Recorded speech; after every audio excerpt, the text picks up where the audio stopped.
No, it started and then stopped instantly. Oh, wait. I think we're live is the... Hi.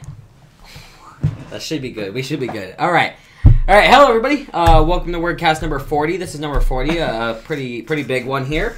And lots of actual major news. So for our 40th WordCast, this has actually ended up being a absolutely excellent WordCast. Thank you, Daniel. We're going to be having a lot of interesting stuff here. So Intel is making GPUs.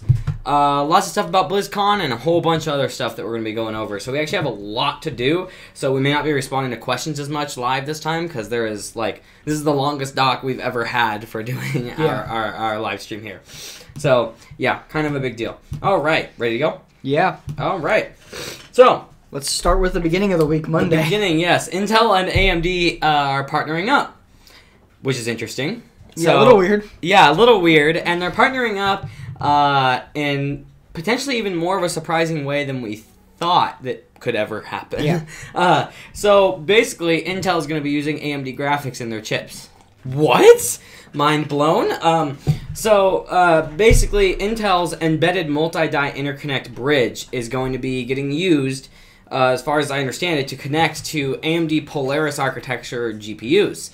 Meaning it's like, and the Polaris GPUs are going to have HBM2, which means it is a modified Polaris, because Polaris doesn't natively have HBM2, but it's just actually really surprising. So Intel actually had a deal with NVIDIA when it came to graphics technology. I'm not going to get into all the details of what the deal was, but it was back in 2011. There was a deal between NVIDIA and Intel when it came to partnership stuff. That expired April 1st. And there was never an extension talked about, and now we get this. Intel and AMD are partnering up instead, which is really interesting to me. A, I wonder how long it's going to last. B, there's kind of two sides to the story here, potentially, and I'll get to that in a moment. But here's the official statement from Intel directly about this partnership, a portion of the initial of the statement. The new product, which will be part of our 8th gen Intel Core family, brings together a high-performing Intel Core H series processor, 2nd generation high-bandwidth memory, and a custom-to Intel third-party discrete graphics chip from AMD's Radeon Technologies Group, all in a single processor package. So it is not the same as like an APU or something like that from AMD, and it's not the same as integrated graphics. It is an actual like a module piece here. I'll go ahead and the original article's from AnandTech. I'll do a screen cap so you guys can see what the mock-up of it looks like. So this right here is the mock-up. You've got the HBM right here, you've got the Polaris graphics here, and then the Intel chip over here. So it's a pretty big section here, but it's basically one PCB with pins and whatnot. That is going to connect to some kind of motherboard or potentially be soldered to some kind of motherboard. Unless it's I don't think it's a whole SoC by any means, though. No talks about that. Really interesting, though, and I'm actually wondering there might be a heat spreader that goes across this entire thing. I don't know, but it's a pretty big package, to be honest. Switching back over real quick. Yeah, so pretty surprising here. So we thought Vega was going to be it, but it officially got announced that it is not Vega or Navi, but the older architecture Polaris, which is actually surprising because Vega is incredibly scalable when it comes to like lowering the voltage. It actually becomes a very quality chip when it comes to power consumption and like power performance per watt and stuff like that. So honestly, Vega, I thought, would be a good solution for this. Vega Mobile is looking like it's going to be really good when that comes out in some of the APUs. It's an architecture that wasn't really necessarily designed for high-end compute in order to compete. Well, when I say high-end, I mean like high-end when it comes to like desktop and comparison between desktop GPUs. And when it came to trying to compete with the likes of NVIDIA for both gaming or workstation tasks, they just clocked the thing up really high. Basically, they overclocked the chip, and the chip was capable of hitting high clocks stable, but it wasn't capable of performing that well at lower voltages, so they consumed a lot of power, output a lot of heat, and that was how they had to make them compete against the other stuff out there. So Vega is looking like it's going to be a bigger deal for mobile. This isn't using it, which actually surprises me. Polaris is still a great architecture, but it's just kind of weird.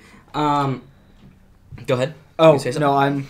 Oh, okay. The reason I've been kind of silent, we're gonna I'm adding something to the doc that's kind of very big. Okay, I'm excited for that. Okay, so my main question here is how will this affect AMD's APU sales? Are these going to be... This is meant to be high end. It's not going to compete with APUs.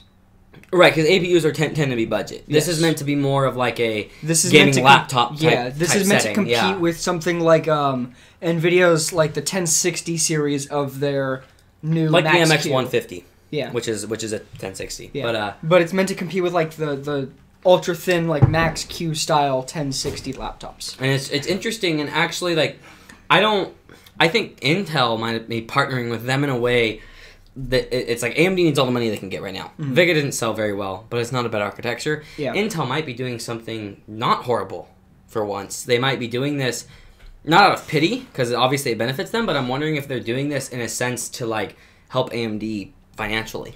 Well, the other thing too is they could have partnered when we with get NVIDIA. into our next topic Yeah. of Intel making discrete GPUs. It makes you wonder. It's a power. Ultimately, this whole thing could be a power play against NVIDIA too, because think about it. Which would make sense. They bring AMD forth as a true competitor. They correct. allow them to at least get some more money to put into RTG. Right. And then Intel comes in. All of a sudden, you've got two companies going after the king. Yeah, right, exactly. And in some ways, in my mind, I'm okay with that. But even though I've talked repeatedly about how I'm more impressed with NVIDIA over Intel when it comes to innovating when there's no competition, they are giant. And going up against them isn't necessarily a bad thing.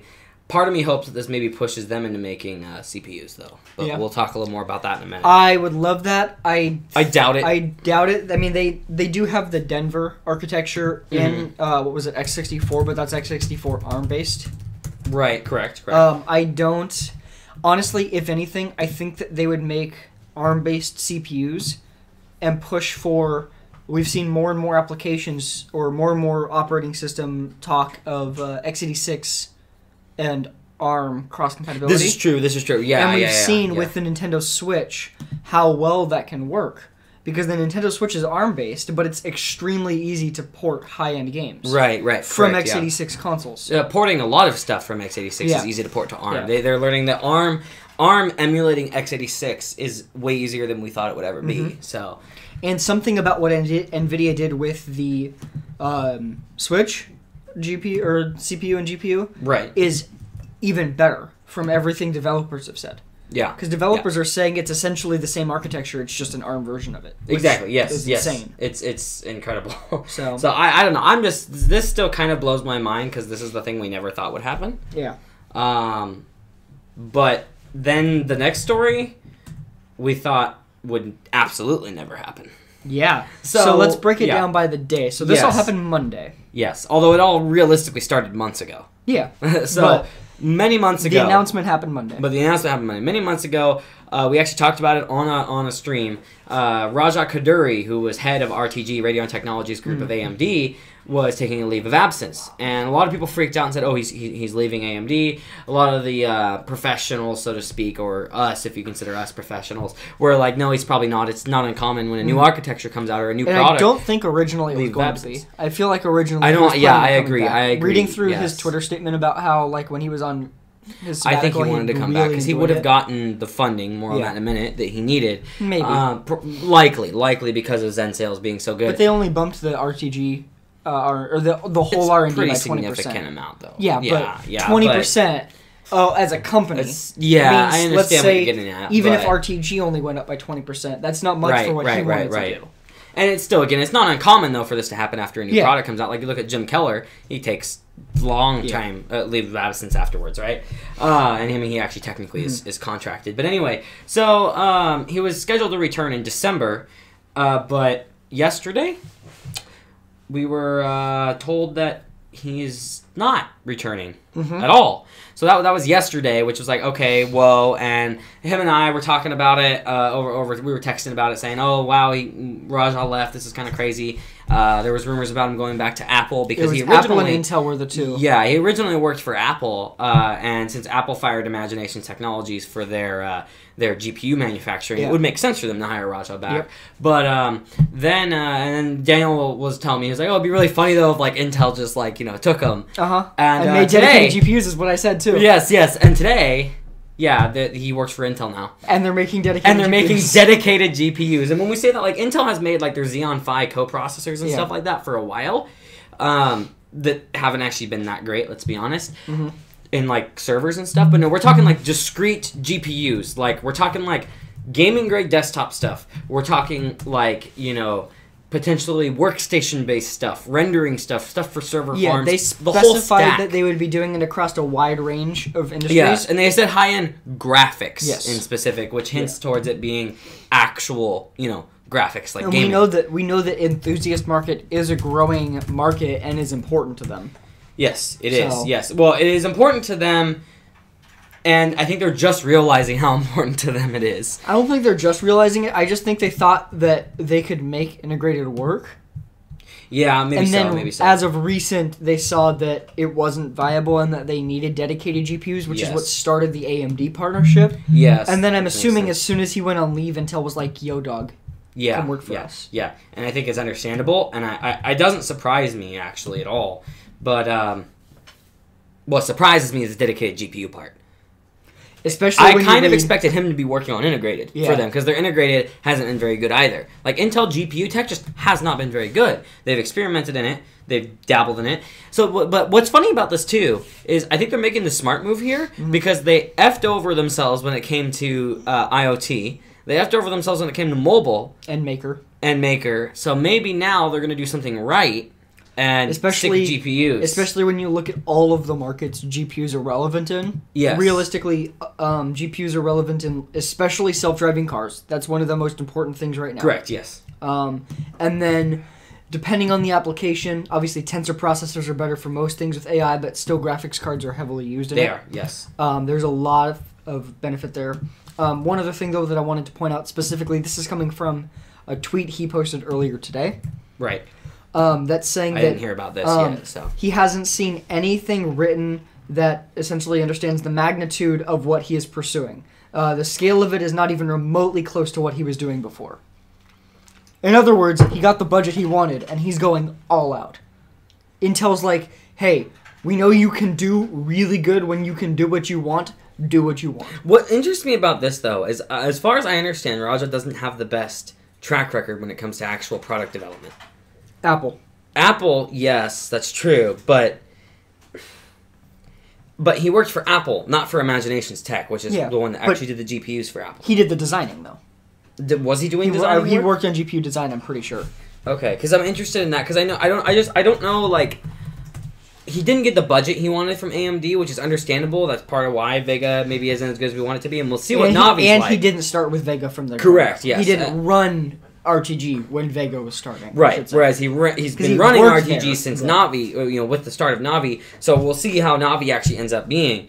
But what frustrates me about this actually is I feel he's making enough money, and so he doesn't need to pursue more money. And so I guess I understand him pursuing what he wants to do, but there's also a part of me that's like, I feel like he should be sticking with AMD to try and help push them into the future, because nobody, like, that's something that needs to be done for them. I mean, maybe he feels that AMD just doesn't seem to get it, and Intel apparently does now. Maybe that could be. As it is. Or maybe he got offered more money, or maybe Lisa's going to do a better job taking over RTG. So that goes into the next little bit of this. There's going to be a lot of weird comparison, because ultimately it's going to be realistically really kind of hard to compare how good he did and how good she did, because the next chip that's coming out, he started the design for. But she's finishing. Yes.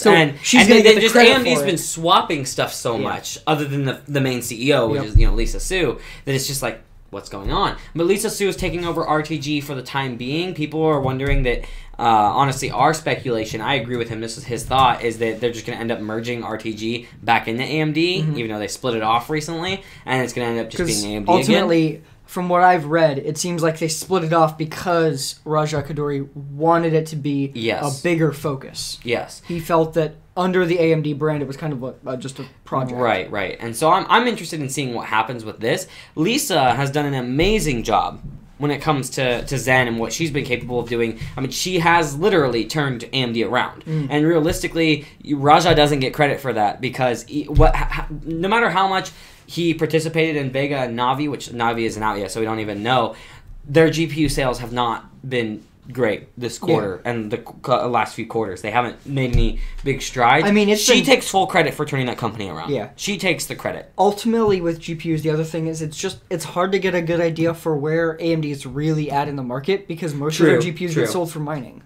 This is true. Like, they'll sell out GPUs immediately because of mining. Unfortunately. And then as soon as mining starts to die down, they take a stock. But what's even amazing about that, though, is that their GPU, like, actual quarterly stuff hasn't been incredible, though. It's been their CPU division that's been booming.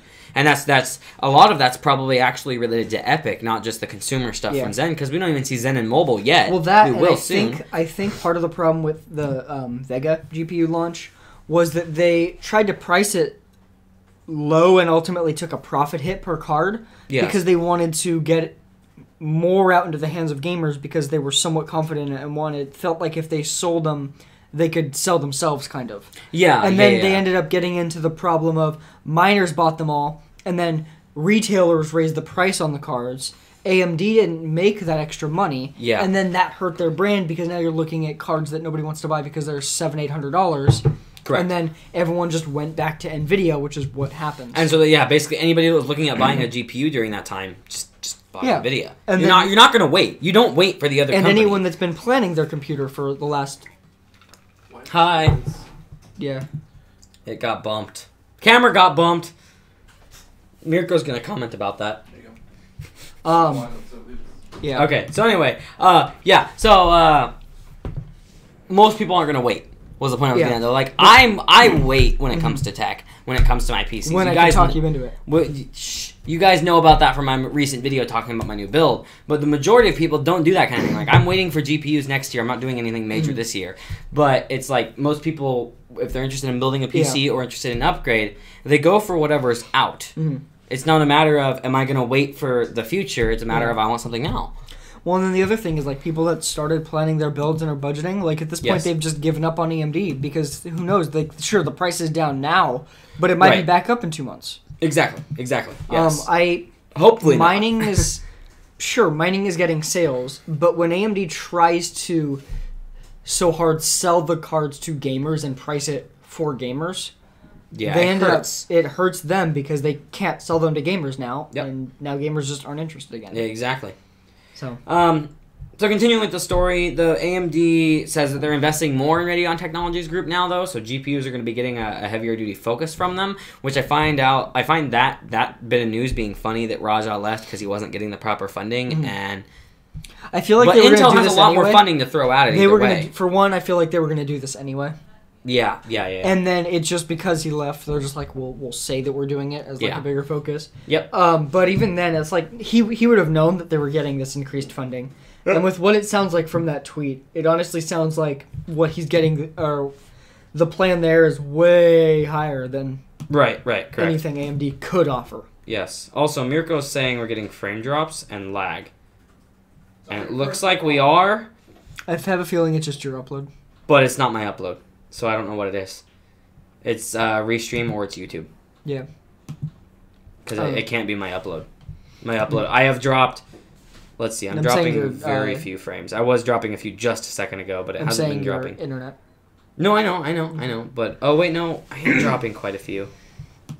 Open Task Manager real quick. Yeah, I'm trying to figure out...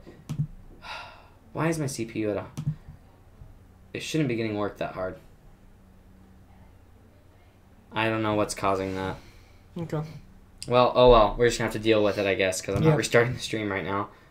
Oh, well. I'm going to probably start streaming with the big guy. Try and get better quality out there. Anyway, alright, so, continuing though. So, alright, so what with this next bit of news I know nothing about. You put this in here. Yeah, so this was something from literally just a couple of hours ago. I might know what this is, but continue.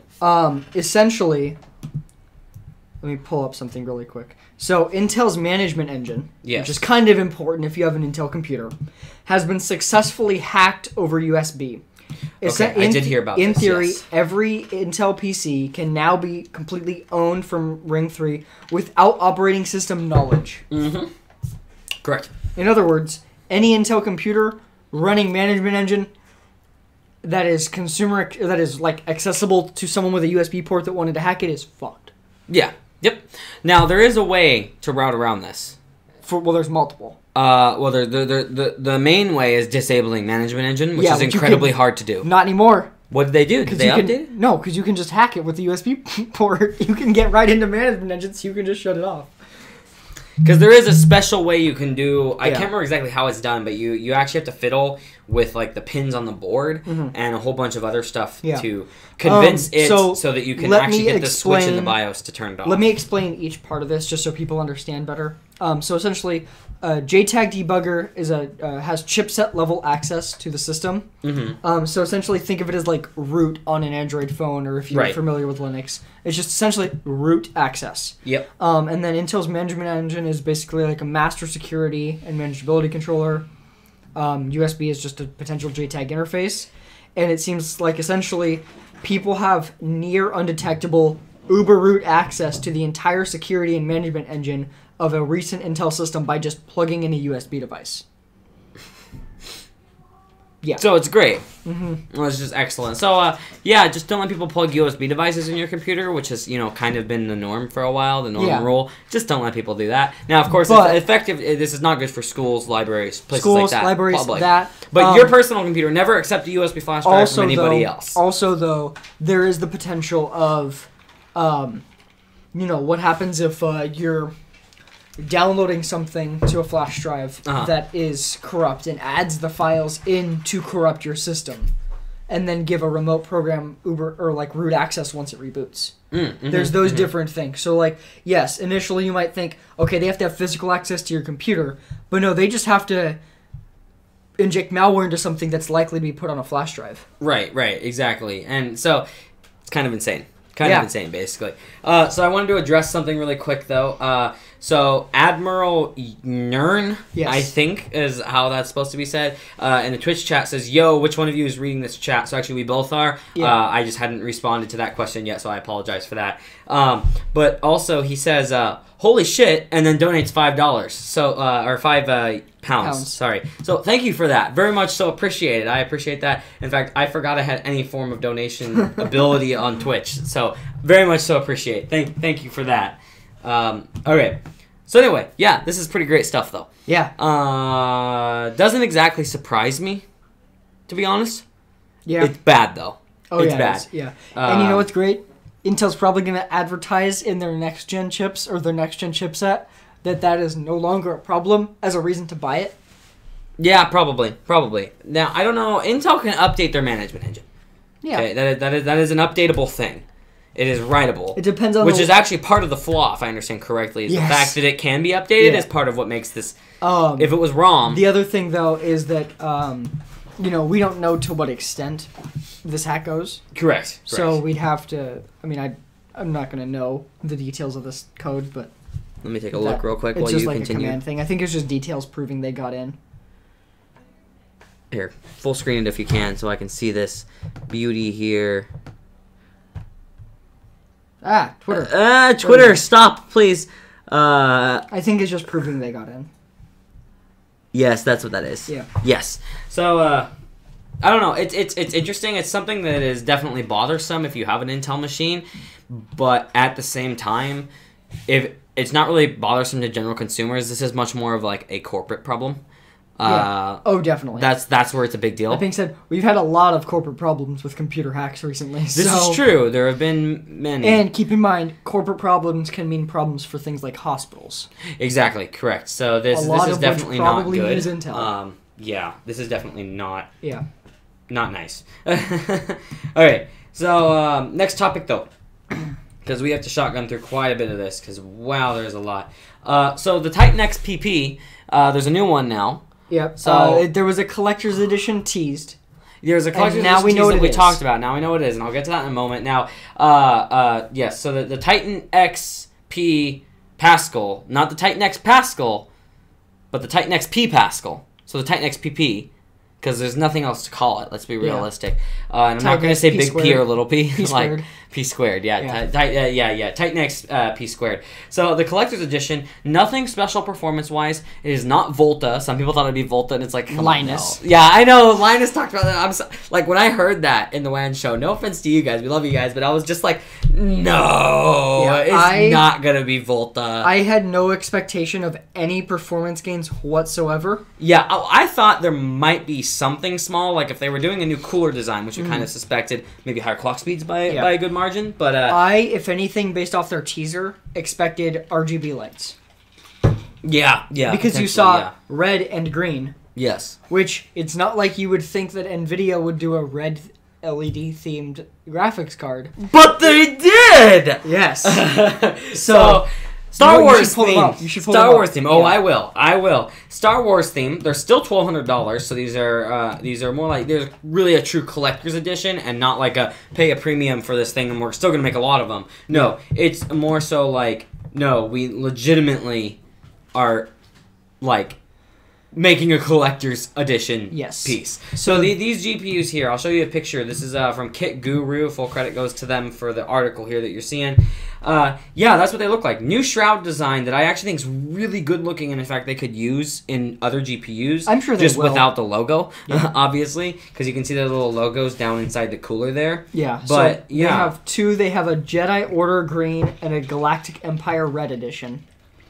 So these both have the logo on the front of the fan like he showed. Yes. And then also, instead of saying NVIDIA along the side where you would normally actually see the graphics card, it'll either say Jedi Order or Galactic Empire. Yeah, which is pretty great. My question, seeing as how the main part of the visual design is on the side that you don't look at when it's in a case. Yeah. Are they just expecting everyone to get riser cards and use that one I'm specific wondering. case? I mean, those are becoming more popular. No, there's like 6 or 7 quality cases now that have horizontal, vertical GPU mounting.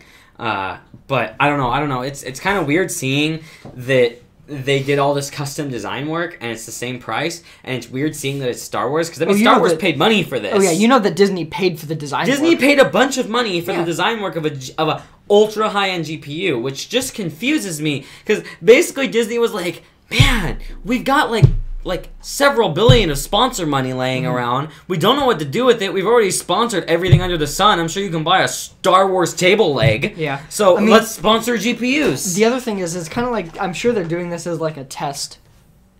Yeah. For seeing if, maybe sponsored hardware is something that people would be even interested in. And I mean, I'd say if I were doing a Star Wars themed build, I'd be interested in it. You know there's going to be some before Episode 8. Exactly. But it's so niche. It is so niche because there's a good amount that actually identifies it as Star Wars themed versus if it was just the logo on the fan, then it's like you could, especially if it wasn't vertically mounted, you could just say, oh, it's just a green GPU, it looks cool, right? Yeah. And that's acceptable, but having the design behind it is so focused on Star Wars that it's very hard to mistake it for not being a Star Wars build. Now, then again, though, some people that have plenty of money and are Star Wars fans wouldn't mind having just a GPU that says Star Wars in it in their system. Doesn't need to be a Star Wars themed system, just a regular system or even a workstation, right? You just throw that in there because I like Star Wars. Boom. I mean, you put little knickknacks in your cases all the time. People do that all the time. So it's like GPU, right? I mean, you got the money. So, I mean, it's not really a complaint. It just kind of surprises me. But as long as, obviously Disney paid a bunch of money for this, it's like, I guess why not? Yeah. At that point, it's not like Nvidia's investing a bunch of money into it. Switching back over to us, yeah. So I don't know. What do you guys think of a Star Wars themed GPU though? That's a little interesting to me, to be honest. It's a little surprising to me, to be honest. Yeah. If anything, I'm just surprised that it's the Titan XP. Yeah, I would think it would be like a 1060 or even a 1070. Yeah, just something lower end. But this is clearly not very low end. So. I don't know, to be honest. Something where there's already hundreds of different variants of the card instead of something where there's the card. But hey, because I mean, they don't even let OEMs modify the Titans. Correct. There was one time I think that they allowed EVGA to do that. Maybe I'm wrong. Can't remember. I don't think so. I'm pretty sure Titans have always just been... EVGA EVGA just made a custom cooler for it that was easy to adapt. Yeah, a custom liquid cooler. So yeah, I mean, this is not a thing that NVIDIA is like fond of, it seems. So it's a little bit surprising to me, but I'm excited for it. I don't plan to get them. My theme is not going to be Star Wars, but it's cool. So this next topic actually really excites me. So Samsung to increase DRAM production by 20%. Now, that is expected to happen Q1 2018, so coming up here really soon. Yeah, they're already in the process, and they have been since early October, of getting the new equipment purchased and set up. And this is really important, considering not only PCs are going up in RAM consumption, servers are becoming bigger and needing more RAM, and AI and all that kind of stuff that's being used for machine learning, but also you've got everything in the mobile area is using more RAM. Yeah. I mean, we have a phone with 8 gigs of RAM now. I was waiting for that to happen one day, and it happened. I remember when 8 gigs of RAM for a PC was like, you know, I remember though when that was like, that's plenty. You'll never need more than that, right? And it's like, of course, they always say that. I had a friend that told me, you'll never need more than a terabyte hard drive. I'm like, excuse me, but Forza 7 is 100 gigabytes. So, but Destiny 2 is like 65? I thought it was 36. With audio. No, with audio. When it's installed, it's... Oh, because the unpacking. Yeah, the download. Okay, yeah, it's just exactly, like how Titanfall 1 had over 30 gigs of audio when it was Exactly, which I appreciate. But, yeah, so, I mean, just DRAM production has been booming, and there's been a huge shortage, even though the DRAM production has been scaling up, actually, over time. Yeah. So it's really important that somebody keeps up and leave it to Samsung, who has so much money to be able to keep up. Well, another big thing is, internally, there's been reports that Samsung is upset that its competitors are making their biggest profit off of DRAM specifically, especially when they lack the technical skills and capabilities of Samsung. Right. Like Samsung puts in Samsung's like they were the first for DDR4 showing it off originally, and then same with DDR5, and everyone else is jacking up the price and making a ton of money. Exactly. Yeah. Like one of the best examples, I put a link in there for it. There was a 8 gig stick of DDR4 RAM that if you look back in May of what was it, 2015? It was like $25 for an 8 gig stick, and now it's $100. It's been shooting up to the point that it's actually frustrating to me because my new system's gonna have 128 gigs of RAM, and it's frustrating to me because I'm gonna be sitting with 32 trying to wait for these prices to fall. So I'm hoping next year. Sorry, so May 7th, 2016, it was $25.49 for an 8 gig 2400 megahertz stick of DDR4 Course of Vengeance, and it's now $98.92. Okay, makes sense. Wow, that is surprising. A lot of money. A lot of money. So yeah, this increase in production is really going to help. It's not really going to affect phones. Phone prices kind of set no matter what the hardware costs. Correct, but it's gonna allow anyway. Yeah, it's gonna allow more RAM. In fact, one of the reasons that maybe Samsung didn't go for 8 gigs on their Note, and they went for 6 instead, was due to shortages. Yeah. And now Razer announced an 8 gigabyte phone. Well, that, and if you go with 6, then next year you can say, we have 8 and we did better. This is true. It's better than, I'm surprised someone hasn't gone 7. Just to be confusing. Yeah. I remember I had a phone that had, back before phones even had a gig, I had a phone that had 756 megabytes of RAM. Yeah, the MyTouch on T-Mobile, the MyTouch 4G. It's fun. Most phones had 512 megabytes. Yeah. And like 2 phones had 1 gig. And then this phone comes out with just the most confusing, let's just do 2/3 of a gig and just, it's just 3/4 of a gig, sorry. It's a little insane, actually. It is. Also, I want to apologize to anybody that's watching the stream about the dropped frames. I have no idea what's going on. I'm using more up bandwidth than I should be using for the quality we have set. So I don't know why we're dropping frames. There isn't anybody doing anything particular on my network. I have pretty great upload here. We normally never have issues, but I'm using like 10 megabits up, and I shouldn't be using anywhere near that much. We should be using like 4 or 5. So I just apologize to anybody that's skipping. Also, we get 15 up, so I don't really know what the real culprit is. I have this set to real time. So I'm really not sure what's going on with our network. Weird. So I apologize to anybody that's seeing any dropped frames and stuff like that. I hope it's not affecting the experience too much. But anyway, back to the news. Sorry about that, guys. This excites me, though, because I'm hoping that next year when I try and upgrade my RAM, because the first thing I'm doing in my new system is upgrading storage, then I'm going to upgrade my RAM because I need more than 32 gigs to do the work that I do. And it's like, I'm hoping it drops enough that I can afford a 128 gig kit without having to spend literally over $1,000. Yeah. One other thing I want to add, going back to the Roger Kaduri stuff, Ryan Shrout said that he confirmed essentially that Raja is going to focus on AI and machine learning to catch up with NVIDIA. So, what we thought. And this definitely makes sense then as to why he's talking about budget so much. AMD doesn't have the budget for AI. Yeah, he wanted to do that for AMD. AMD does not. So that's what he's pursuing, is something he's interested in. Yeah.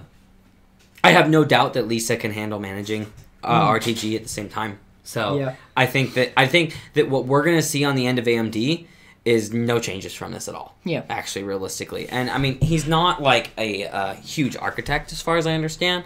So I don't think we're gonna see any major differences. We're probably still going to get Navi. It's going to be great. We're probably going to get whatever's after that. That's going to be great. I'm just hoping Navi is the kickback that AMD is needed for a while. Yeah, hopefully. Yeah. But anyway, so yeah, going back to DRAM though, yeah, exciting. I hope that this actually happens, but we should probably start moving because we are not even halfway done with our news yet.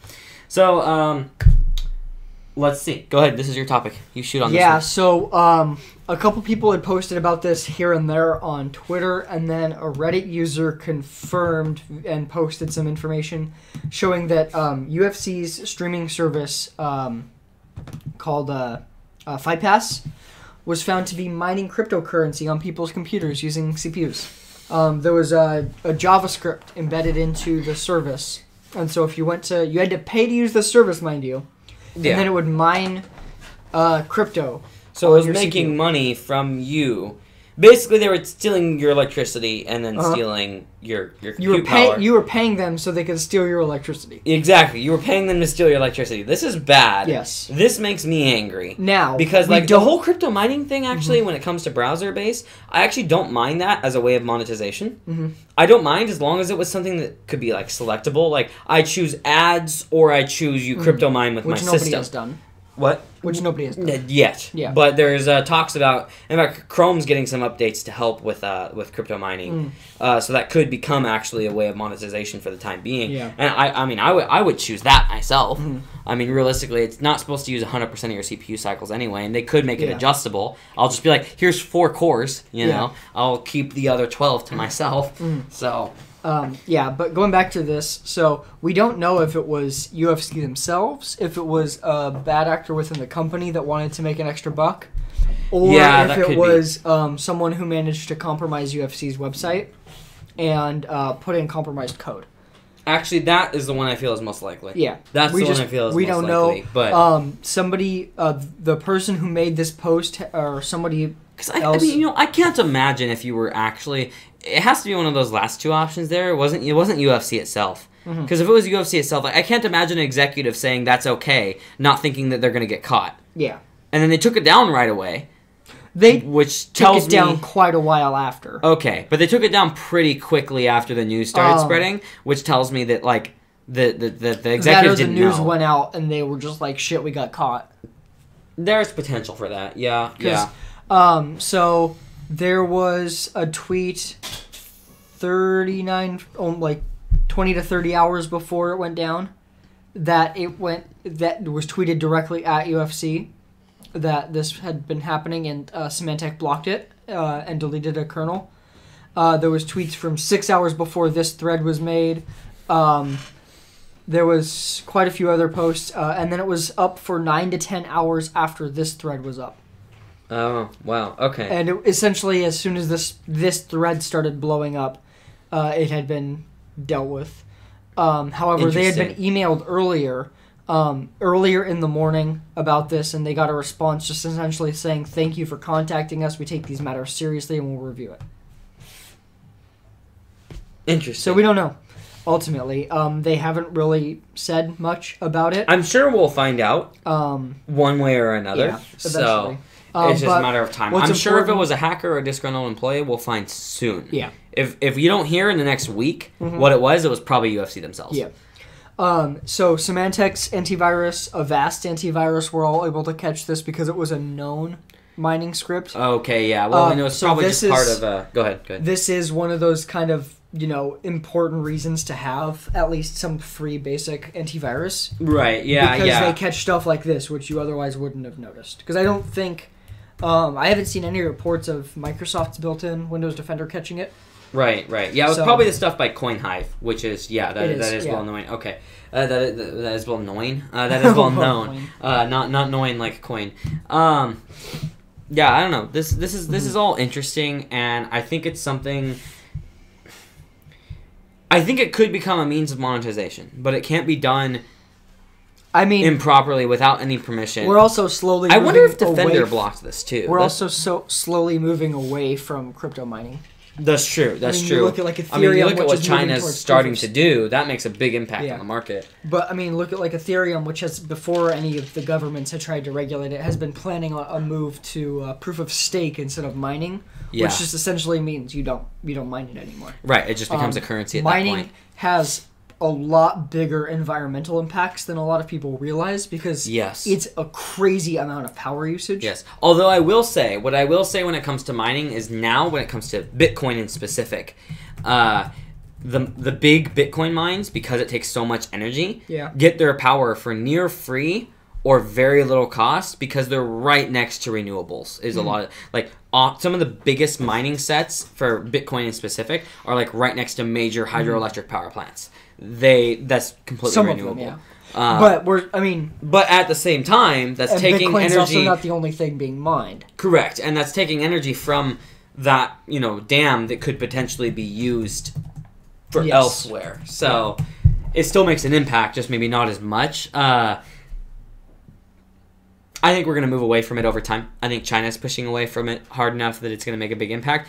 But as I say that, Bitcoin hit $7,500. Yeah. Well, that's because, for those that don't know, Bitcoin is about to have a big split. They are, yeah. And that's part of why the price is going up. Everyone's trying to get in before the split because theoretically the split could be a big boom for profitability. It could, yes. At Or it least might a just short term. completely flop everything. We'll see. Well, so essentially what's happening, there's the main Bitcoin staying main Bitcoin, and there's a new fork coming out of it. And Yes. everyone that has Bitcoin is getting the fork. yes. And so, worst case scenario, you keep your current Bitcoin as long as it doesn't drop in price. It doesn't matter what that fork does. Or if that fork does well, it doesn't matter what Bitcoin does. You have essentially a backup option now. Right, which is So weird in my mind. But, okay, so next topic. Yeah. All right, so T-Mobile Sprint merger is officially dead. We talked about this last week, I think it was. Yeah, we talked about there was rumors that it was dead and then it might come back. Yeah, and then the blah. week It's before been that, on we and talked on about and it off and on and happening. off. Yeah, so it kept flopping back and forth. Well, it is officially dead. There is no more merger happening between them, which actually we're happy about this. Less monopolies, the better, Yeah. right? Now, it would have been a big benefit because actually the funny thing is if you combine T-Mobile and Sprint together, they still have a smaller user base than AT&T or Verizon. If I think remember so. correctly, that's what I remember. I was doing some research on it. But yeah, so both companies have officially confirmed that they're ending talks. We're guessing that SoftBank, the owner, the CEO of SoftBank, which is Sprint, they probably wanted too much control over T-Mobile, and John Legere probably wanted more control and wasn't able to get that out of them. Pretty much there's no way you could viably make this deal without having John Legere as full just CEO, proper control. Right, correct. Any move to take away from that doesn't make sense and would get denied just based on the fact that he's the sole reason this turned around. Sprint is not doing well. Why would you have anyone from Sprint in control? Exactly. Yeah. Sprint's been falling apart, and so it would make no sense for John Legere to give up any control, realistically, like virtually anything. It was more so, hey, Sprint, here we'll help you. It benefits us too. And Sprint was like, no, we want control. And it's like, all right, well, you can go die in a hole. That's fine. Yeah. So, yeah. All right. So, I think I probably agree with your theory behind that too. Yeah. That just makes the most sense to me.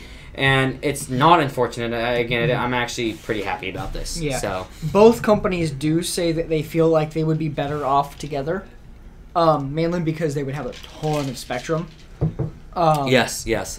Still less spectrum than Verizon or AT&T though. Sprint has the most spectrum in the U.S. Do they? Yes, Oh, because of Clearwire. interesting. Oh, right, because, Clearwire. I forgot that they bought Clearwire. Okay. Yeah. Our stream is going a little haywire, by the way.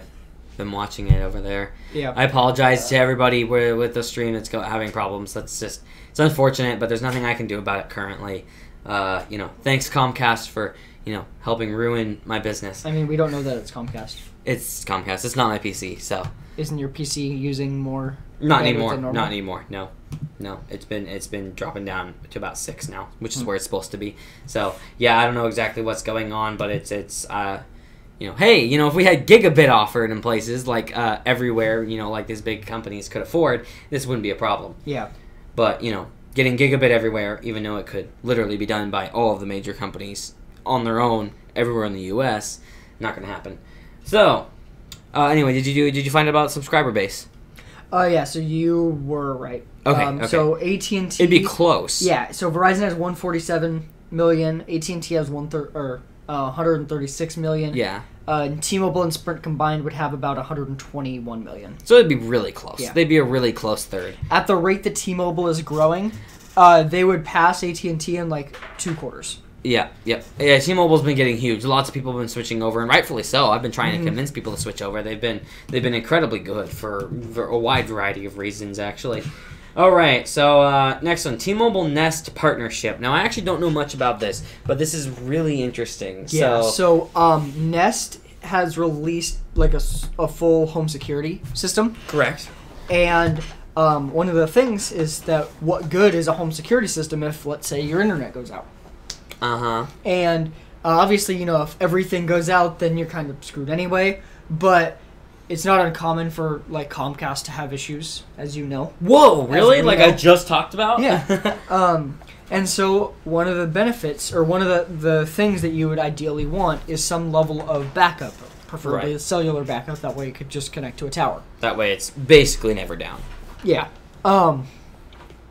Because, like Comcast and T-Mobile would have to go down in order for your home security system to not work, which probably means there was like a natural disaster. Yeah, basically you have bigger problems to worry about if that happens. So the way that this and works... it also means if somebody physically cuts you off, like in the movies they cut your wires to your access, then then you're screwed. So you're not screwed anymore. T-Mobile is offering hardware financing for a Nest system that includes the base alarm system, a guard base with a keypad, motion detector, alarm, and the cellular backup service, 2 Nest motion and open close sensors, 2 Nest key tag fobs, and an indoor security camera with Nest Aware service providing intelligent alerts, and 10 days of continuous video recording.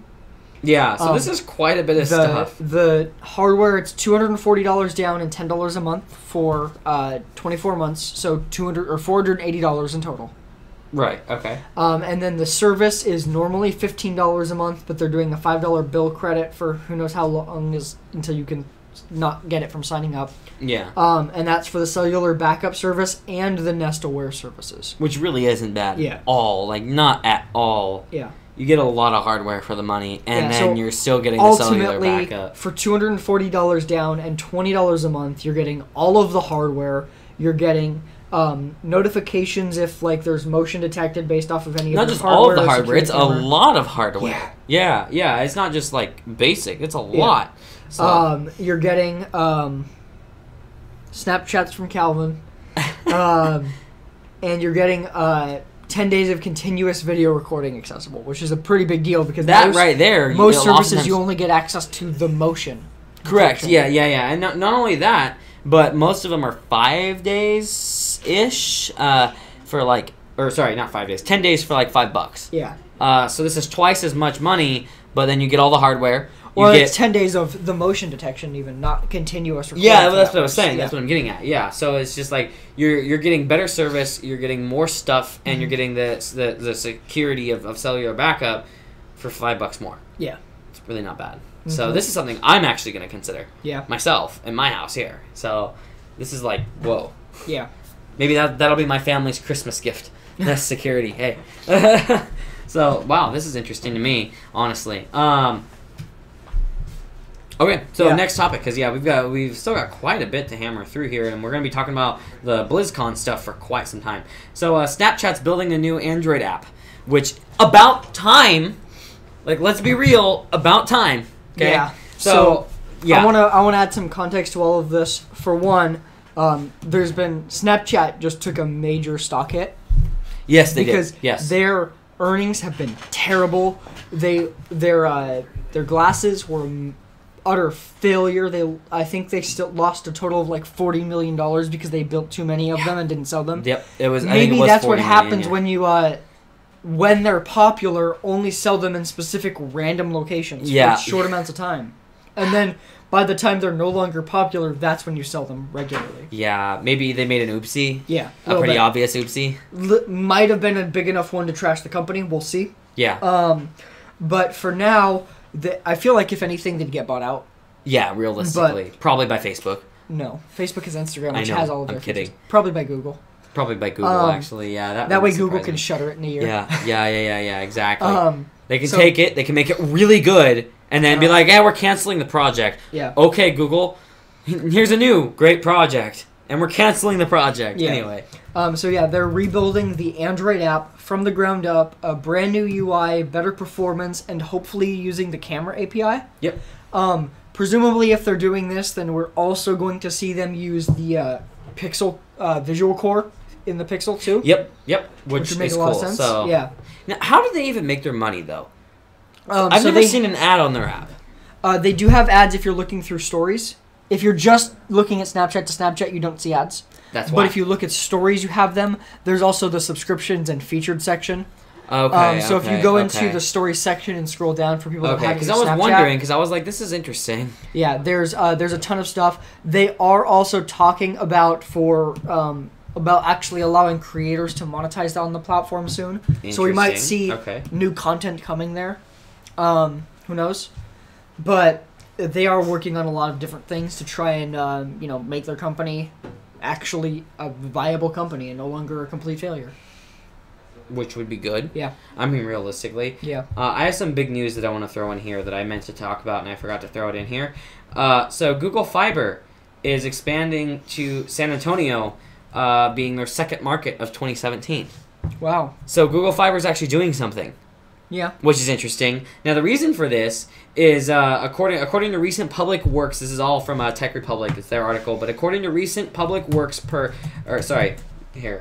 according to recent Public Works permits allowing for shallow trenching and installation of cables. So basically allowing them to lay fiber cheaper.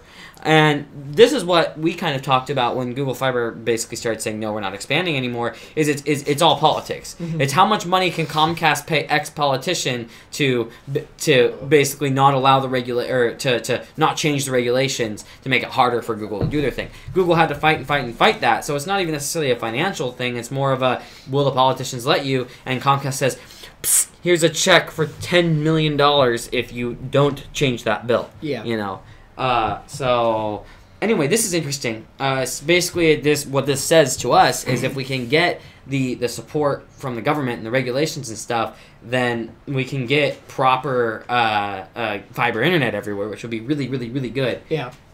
And going into that same topic of, Comcast, Verizon trying to block internet. Everything they can do. In Fort Collins, Colorado, yesterday being election day, one of their ballot questions was about giving the city permission to establish telecommunications utility and provide broadband internet access city-run.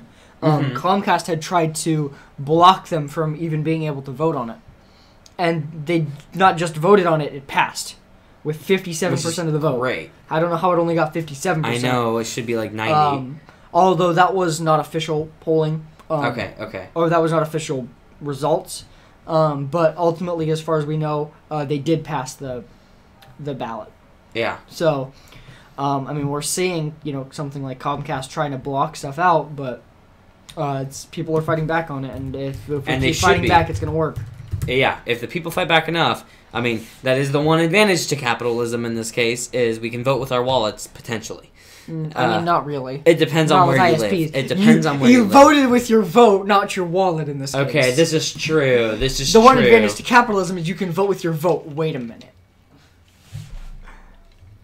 As he drinks LaCroix. Basically just so that I don't have to respond to what you said. Yeah. Going back to the Snapchat thing really quick. Yeah, go So ahead. for reference, their stock yesterday was $15.19. Today it's $12.17.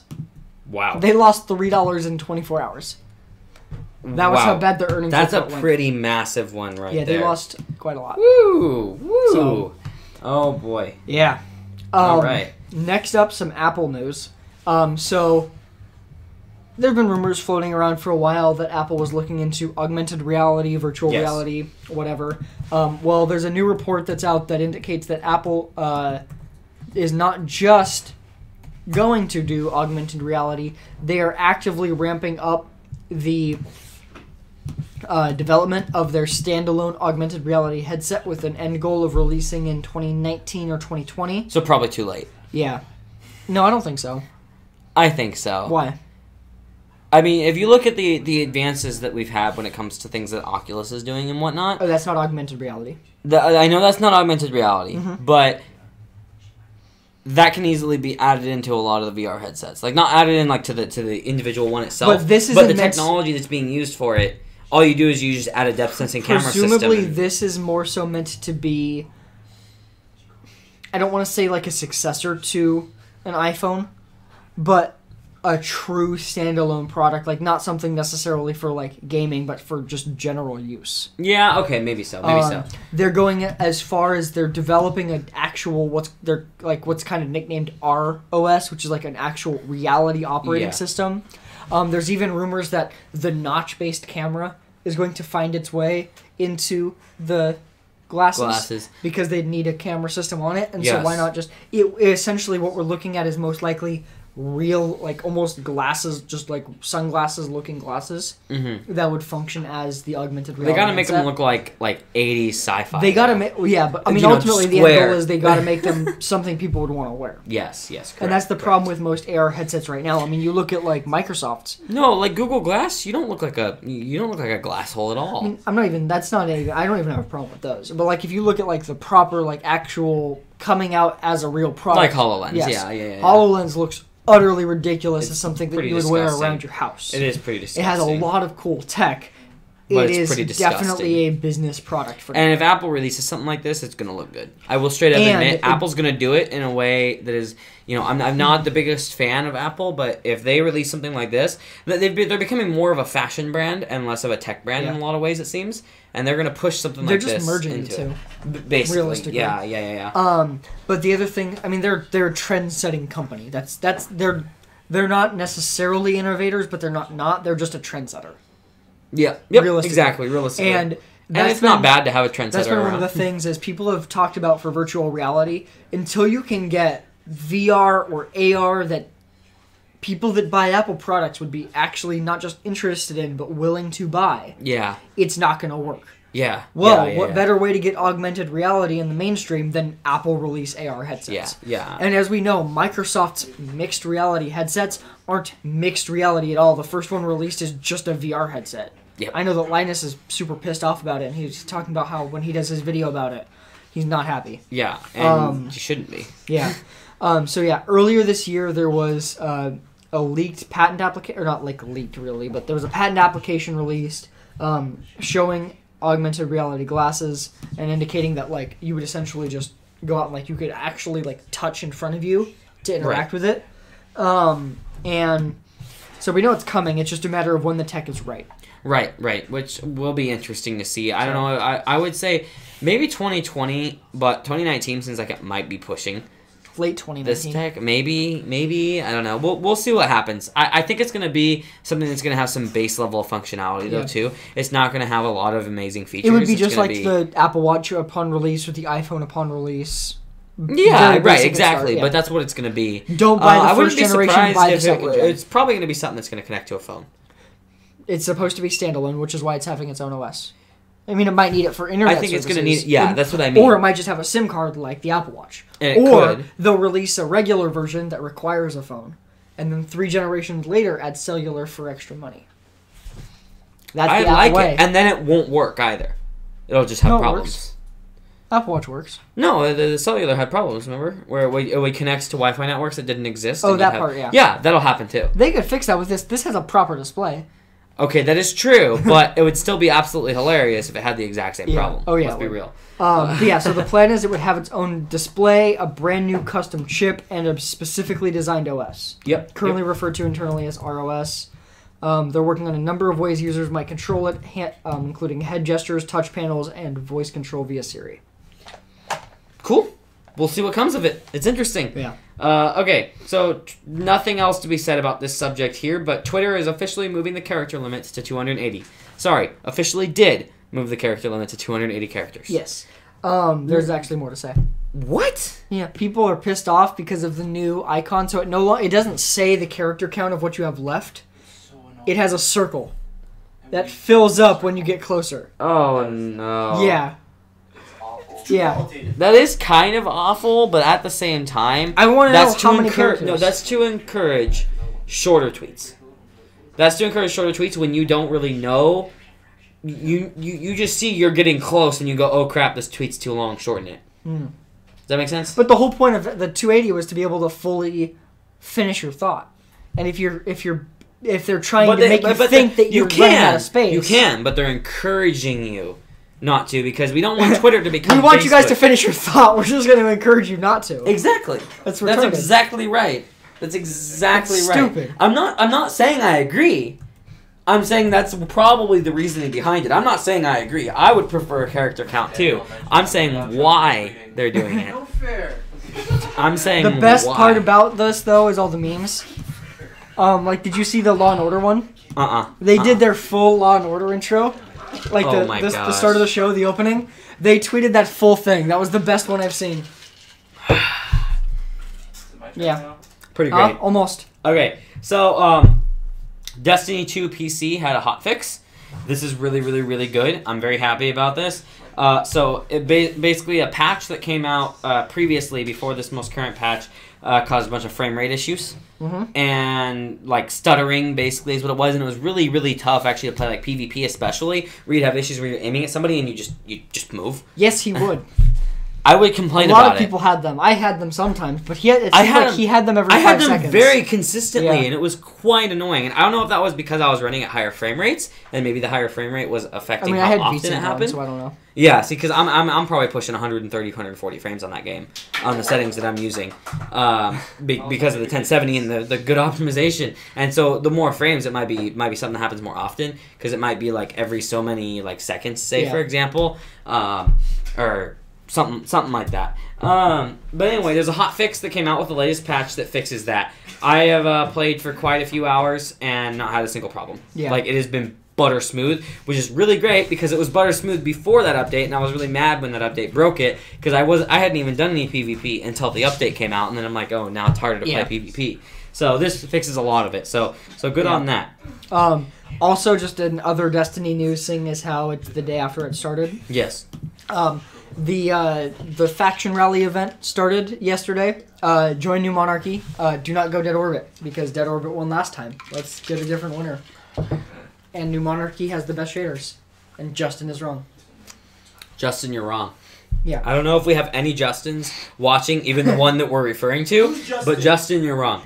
All right, so we're going to be bringing in a guest here. He's been on the show a couple of times. Our buddy Calvin is going to be taking over my spot here to talk about BlizzCon. He's your buddy. He's my roommate. Okay, he's my buddy. He's your roommate, but you guys aren't friends at all. So anyway, so Calvin's going to jump in and take over for me. So yeah, we're swapping places. I'm scooting. We actually have quite a lot of time left for what we have left. Yeah, you do. We burned through a lot. Not knock things over. Yeah. Ethan. Shit's falling over. It's too late. Alright. It's not too late. It's never too late. Shut up. Alright. So, BlizzCon 2017 just happened. It's over. It happened over the weekend. It's pretty exciting. A lot of stuff that we were expecting. A lot of stuff we weren't expecting. So I'm going to talk about the stuff we kind of were expecting. So we're going to start with World of Warcraft just because that's mainly what I talk about. World of Warcraft, they announced a new expansion. We were expecting that, and the community basically 100% guessed exactly what was going to happen to almost the exact points because everyone just data mined everything that was going to happen. So, wasn't a real big shocker there. It's called Battle for Azeroth. It's going to be focused around the point between the Alliance and the Horde, fighting that. What we didn't expect, though, was the vanilla servers being announced, and they announced it in a very interesting way. He was talking about ice cream. I was extremely confused for a second. They he started off, he's like, what kind of ice cream do you guys like? I'm a big fan of chocolate, cookies and cream. It's kind of redundant. It's like, but no, a lot of you are big fans of vanilla.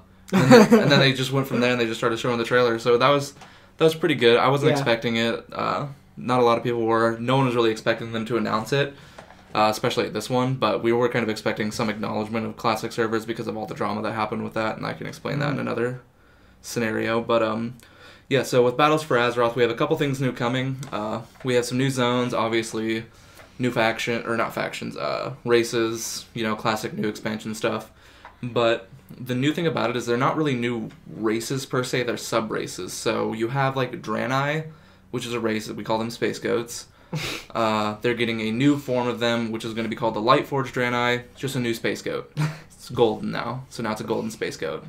I love a golden Space Goat. It is the holy Space Goat, and we will all pray to him. Pray unto him, our holy Space Goat. And then they're adding in, they're doing a lot of just like updates to the game as well. So like trolls and orcs throughout the game have only ever had the ability to just, slunch over and just be like, zug zug. Mm-hmm. Like Daniel's sitting right now and all the time. So they're giving them the ability to finally stand up straight and be tall, unlike Daniel can do. Unlike you can't do. Unlike you can't do. And so they're giving them the ability to finally stand up straight. And the trolls are getting a new sub-race called the Zondalari Trolls. And they have this new travel... Druids have this long explanation. They're going to be able to become raptors. It's really cool. Raptors, like the dinosaur? Yeah, like the dinosaur. What? They are basically going to become walking velociraptors. It's going to be cool. I'm excited for it.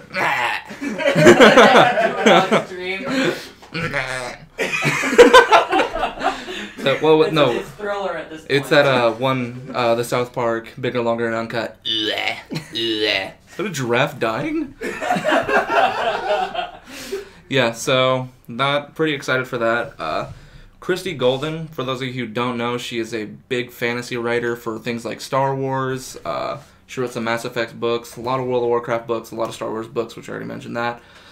She's writing the new Warcraft book that's leading into the new expansion. It's going to be called Before the Storm. It's basically going to be about all the events that are leading up to the beginning of the expansion. So, pretty excited for that, because I love Christy Golden, love all of her work. All of her books are just 10 out of 10. Even if you don't know Warcraft, you can still read her books and just understand exactly what she's talking about. That's all the main points, really, from the World of Warcraft side. We're going to talk about StarCraft 2. They are basically giving you the expansion for free. The base game. And if you have the base game, they're going to give you Heart of the Swarm for free. Okay. So you're just not going to get the newest one, I can't remember what it's called, but it's the new one. Yeah. So you get Heart of the Swarm for free if you already had Wings of Liberty, which is just basic StarCraft 2. And if you didn't have StarCraft 2, you're going to get StarCraft 2. Yeah. So just no exclusions. Everybody, if you have a Battle.net account, even if you don't play this game, don't ever plan on playing this game, you might as well get it because it's free. Yep. And it normally costs like $30. Yeah. So screw a Bay Life. So the base game, for those that don't have StarCraft 2 at all, is going free November 14th. You already had StarCraft 2, right? Yes, and so I got Heart of the Swarm. I believe I got it today because I actually logged in. They might have just done Heart of the Swarm early, and then the base game on the 14th. That's that what way it they seemed didn't like. swamp their servers with everyone downloading StarCraft. Yeah, because if you just go in on the new Battle.net app, you'll see this little gift icon, then you just click that and it'll be like, hey, claim me, I'm free. So, that's it. StarCraft 2. You get the co-op missions as well. Those usually cost money to buy, but they're going to give you the first 5 levels of the co-op missions for free, which is pretty great because from what I've heard, the co-op missions are incredibly fun. They're long, they're enjoyable, just a lot of fun. And supposedly the reason that they're saying they did this was to remove confusion about where to get started with the game. Yeah, I will admit. Because with the way they sold the game, it was just it didn't make sense. Yeah, it was kind of weird because they have StarCraft 2, and StarCraft 2 is an RTS, real-time strategy game, so you'd expect it to just be StarCraft 2, and then the next game would be StarCraft 3 or whatever, but instead of that, they just dropped expansions for it, so StarCraft... And the base game had a subtitle like the expansions. Yeah, so StarCraft 2, the first one was Wings of Liberty, which focused on the Terran side of the story mode. Heart of the Swarm focused on the Zerg, I think that's what they're called. And then the newest one, I think it's called Light of the Void, I'm not 100% sure, but that one's focusing on Protoss. And so you're going to get all 3 of those, and then from there we'll go on. But that's it for StarCraft 2. Now we have the fun stuff, which is Overwatch. And Jeff the Captain Kaplan. I love this man. Man, remember how earlier in that day you said that you didn't think there was going to be a new character announced? I had a feeling there was going to be a new character. I knew there was going to be a new map. I just kind of Yeah. felt that coming because I'm like, oh, they just released Junkertown. Why wouldn't there be a new map? Mm-hmm. But I'm quite excited. So they announced a new character, and they announced a new map. So Mm-hmm. they announced the map first because Jeff Kaplan was talking about how cool would it be if there was just a Blizzard-based theme park. Yeah. Well, now there is. Yeah. So you could go to Blizzard World. It is based on all of Blizzard's original IPs. You get to go to the Hearthstone Tavern, the World of Warcraft Inns. You get to go and play Heroes of the Storm Arcade. Heroes of the Storm Arcade. You have the StarCraft 2 map. It's just this giant theme park based around it. I believe it's going to be a hybrid map, Yeah, right? it's hybrid confirmed. Yeah, hybrid map. It's going to be hella fun. I'm excited to play it. I'm going to go home tonight. I'm going to play the PTR. I don't think it's available on the PTR yet, No, but Blizzard World is not. yeah. But the new character is on the PTR, which is Moira, and she is the evil healer. Yes. I know everybody on Reddit was clamoring for a DPS because we've only had 5 of them added to the game, but they decided it was best to give us a healer finally, outside of Anna. So Moira is basically this kind of hybrid healer DPS, but she's more designed around healing, obviously. Most people that have played her said she's just really not even a hybrid, the way Really? she plays. Yeah. The biggest thing with... Because she doesn't do a whole lot of damage. Yeah.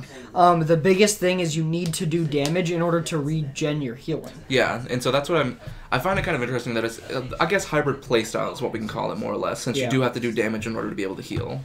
So, her kit is more or less based around, it's kind of like Symmetra if you guys have played the game.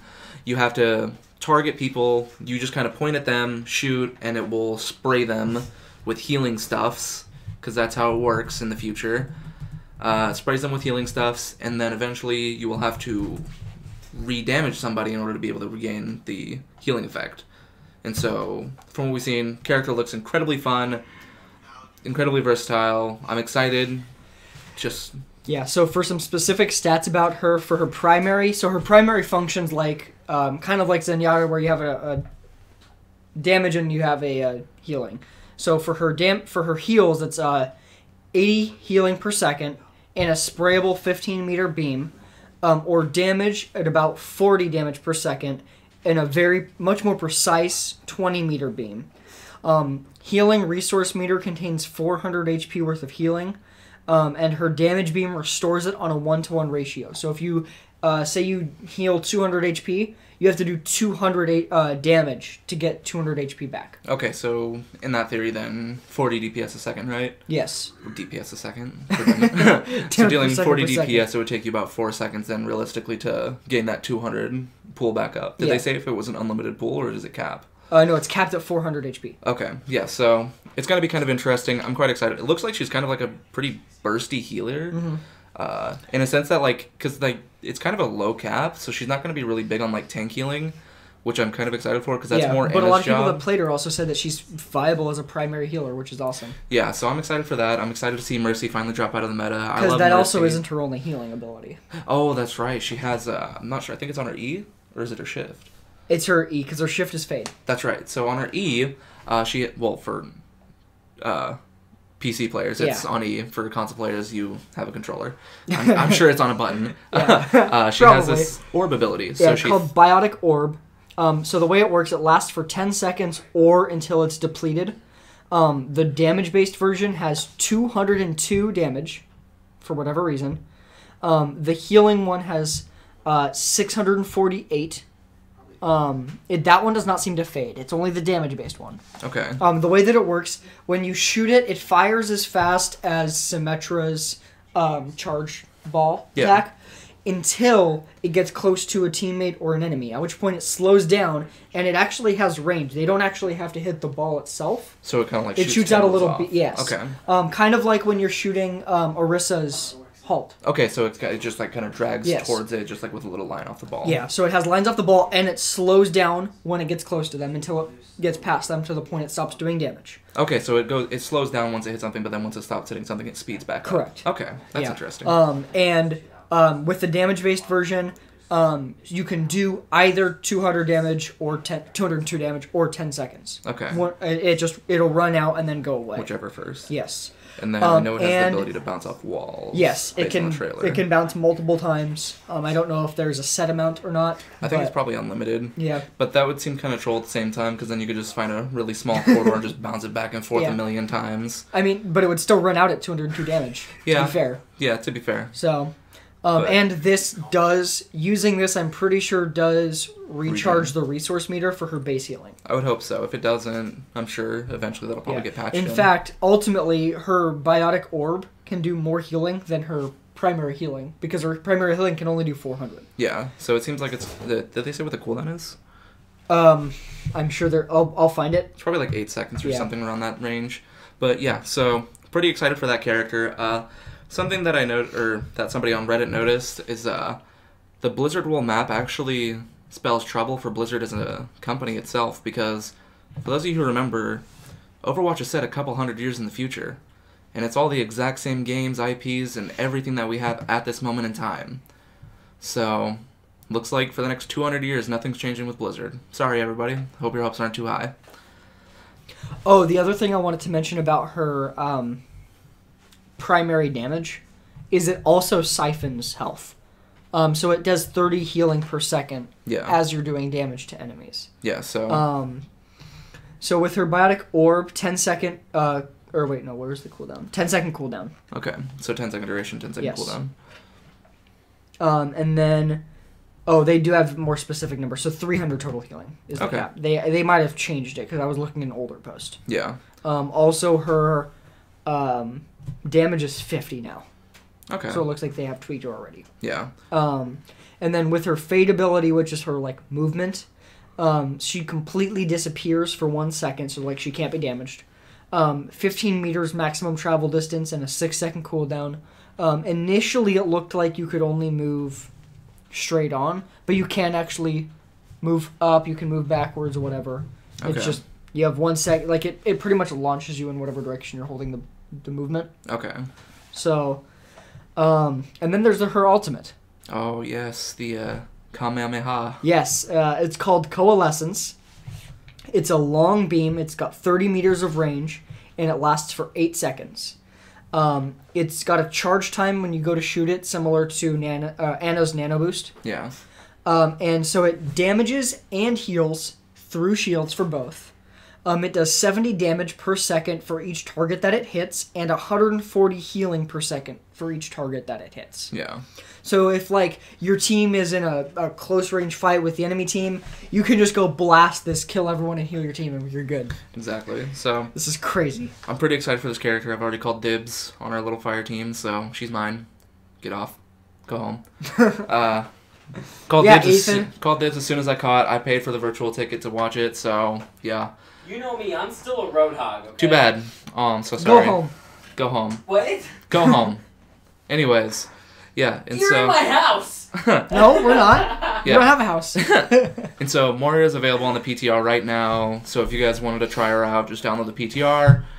You can play her all you want. Yeah, they have quick play and then no limits available as your options, and then obviously training mode, which is what I tried her in. Yeah, that's what I generally do, but yeah, I'm quite excited for that.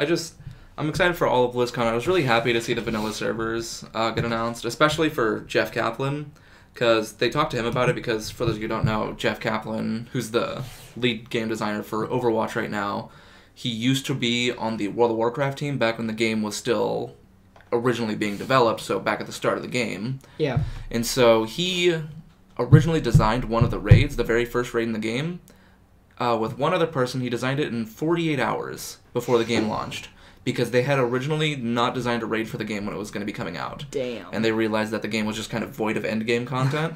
And so Jeff Kaplan and one other guy, they designed this giant raid by themselves, 48 hours, just the two of them. So I have mad props for Jeff Kaplan, everything he does. In Blizzard's 10-year anniversary video that they did, you can find it on their World of Warcraft YouTube channel or Blizzard Entertainment YouTube channel. They talked about it. Jeff Kaplan was in there showing some screenshots of early World of Warcraft, like when it was originally being designed. They originally designed the game to be a level cap of 70 for the original expansion before they changed it to 60. Just really cool to see a lot of like the in-depth beginning sort of Also, what was there was a developed. video put out about Overwatch in early development where they showed yes. all of the different stages, everything from when they only had Tracer and then other characters that were, or other Tracers with like the Widowmaker skin to Yeah. Tracer, and then the random like Reaper stand-ins. Yeah, that was quite good. And the maps that had no art or no design to them, they were just the base. Because the way that they design their maps is they don't do any art for them. They just build like block layouts to make sure it plays well. Yeah. And then they add the art from there. Yeah, that's generally how they do it with Yeah. everything. But yeah, so no, I'm just excited. And then they announced some stuff for Here's the Storm. Here's the Storm is kind of like it's almost their redheaded stepchild. It's not Diablo 3 level It of makes redheaded enough money stepchild. that it's not, but it Yeah. kind of is. But it's kind of at the point where it's not really making much money anymore, and Blizzard's kind of like, you're getting close. Mhm. But they did announce Hanzo is going to be a new playable character, and as well Alex Straza, who is one of the Dragon aspects from World of Warcraft, my favorite character ever. So I'm pretty happy about that. I might play it a little bit, and then I'll stop playing it again because it's a bad game. But yeah, and then Hearthstone, one of my personal favorite games. They announced a new expansion that'll be coming up later at the end of this year. It'll be the last expansion for the Year of the Mammoth card set. So every year they interchange card sets. That way everything stays new, refreshing, going from there. It's basically going to be a dungeon crawler sort of aspect to it. And so I'm really excited for that because they're adding... The problem with a lot of card games, especially online ones, is that they only focus on this PvP aspect of it. It's always me versus your deck versus my deck. Yeah. And so I'm kind of excited. What they're doing is this thing called a dungeon run. Blizzard has really been boasting about their AI. They have brand new AI, like incredibly advanced AI technology coming out for World of Warcraft. They have new AI technology for Hearthstone. I'm excited to see the AI technology that they'll be coming out with the future for hopefully a future Overwatch patch that'll come with some sort of like PvE, like Destiny 2 style raid for Overwatch, sort of like they did with the Uprising event, because I just love FPS PvE stuff. I don't know why, but they're doing this dungeon run. It's basically you build a deck. It starts with 10 cards. You go from there. So every time you defeat an enemy, and it's all PvE. Every time you face them, it's always going to be different. It's never going to be the same sort of situation. You'll face them. You'll get 2 more cards that you can add to your deck, and so you just keep going from there. Every boss that you wind up defeating in this dungeon run makes the game a little bit more difficult, until eventually you win. Yeah. And it's not like the arena it's not like the arena in Hearthstone where you have to pay to play or you spend coins to play. It is just 100% free, replayable content. From what Ben Brode, the game director, said, it is going to be the most replayable thing in Hearthstone ever. So what it sounds like is it's going to be coming back in future iterations. They're going to keep developing on this. So this whole thing just 10 out of 10. BlizzCon this year was pretty exciting. Yeah. I've never watched BlizzCon before, and I very much enjoyed it. So Yeah. And then something I did want to talk about real quick. So this month, late October, early November is pretty big in just esports in general. You have League of Legends World Championship. You have the Overwatch World... You had BlizzCon, which had the Overwatch World Cup. Hearthstone Global Championship, or not Hearthstone, the Heroes of the Storm, which no one really cares about again. Hearthstone's BlizzCon Championship, World of Warcraft Arena Championship, just almost every major esport. But something I wanted to kind of shed some light on, one of my personal favorite games, at least that I can enjoy from a esports standpoint, because I can actually play this game very well, is Smash Bros.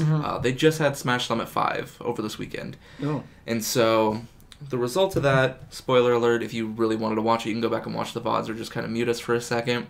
The winner, of course, Hungrybox. No one's really surprised about that. Yeah. Second place was Armada. Third place was Leffen. I was kind of surprised about that because we haven't really seen much of How him low lately. was Zero? Who's Zero? This Yeah. is a melee. Oh. Smash Summit's only melee. Okay. Because it's like a house tournament. Oh, yeah. And so they invite players, and then the community gets to vote in the players they want, and I'll explain all that in a second. And so basically, Leffen came in 3rd place, and then Mango from Cloud9 came in 4th place. So I was incredibly excited about that. Axe showed up to the tournament incredibly well. He came in 5th, 6th place, which is pretty good standing for him. He usually comes around like 7th, 8th, 9th, 10th, 12th. And I think this, if I'm correct, this is his second summit. So him coming in that high of a position, he beat Mewtwo King, he beat Hax, he just beat everyone. He won. It was his game, but then he lost to Mango. But yeah, I was happy about all of it. Whole tournament was really good. Mm-hmm. So if you love fighting games, Smash is always a really great place to start because there's nothing too visually off-putting about Smash. It's not like most fighting games like Mortal Kombat or Street Fighter or Injustice where it's just like two people standing. It's like a platformer. Mm-hmm. It's like you have two people, but you have platforms that you can go to. The map is always interchanging.